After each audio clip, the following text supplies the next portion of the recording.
Question में दे रहा है कि एपी 3, 8, 13, 18 का कौन सा पद जो है 78 होगा।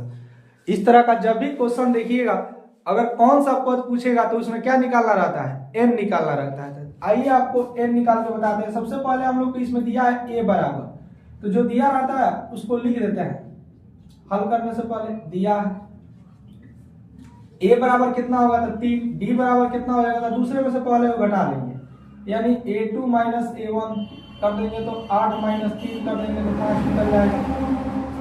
अब यहाँ पे जो लास्ट में दे रहा है तो ये an कहलाता है अंतिम पद।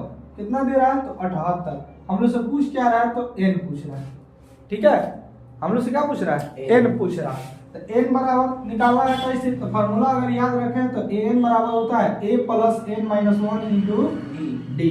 an का मान 78 है, a का मान हम लोग को पता किया 3 है, और प्लस n तो निकालना है माइनस 1 इंटू डी का मान कितना है 5। अब यहाँ पे क्या करेंगे, इसको इधर ला लेते हैं तो 78 माइनस 3 बराबर n माइनस 1 इंटू 5 है। अब घटा देंगे तो कितना बच जाएगा, 75 बच जाएगा बराबर n माइनस 1। इतना है समझ में। अब जो है 75 गुना में 5 है तो इन्हें भागा में चल आएगा, कट जाएगा, कितना होगा 5 से कम 5 बचा 25, 15 बचे 75, यानी n माइनस 1 बराबर जो होगा 15 होगा। तो n बराबर क्या हो जाएगा तो 15 माइनस में एक है तो आगे जुड़ जाएगा n एगो, तो कितना हो जाएगा 15 1 कितना बचेगा 16। तो n बराबर कितना हो जाएगा 16। तो कहेंगे कि 78वां पद कौन सा पद होगा, 16वां पद जो होगा कितना होगा 78 होगा।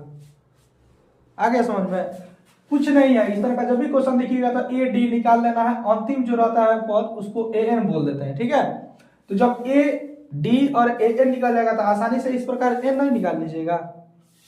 और ये क्वेश्चन हर एक साल बिहार बोर्ड में जो है 3 नंबर में नहीं तो 2 नंबर में पूछ देता है, कभी कभी 1 नंबर में भी पूछ देता है। ठीक है, तो इसको अच्छे से ध्यान रखिएगा ताकि जो है और क्वेश्चन पकड़ में आ सके, अन्यथा इसको छोड़िएगा तो फिर दिक्कत होगा।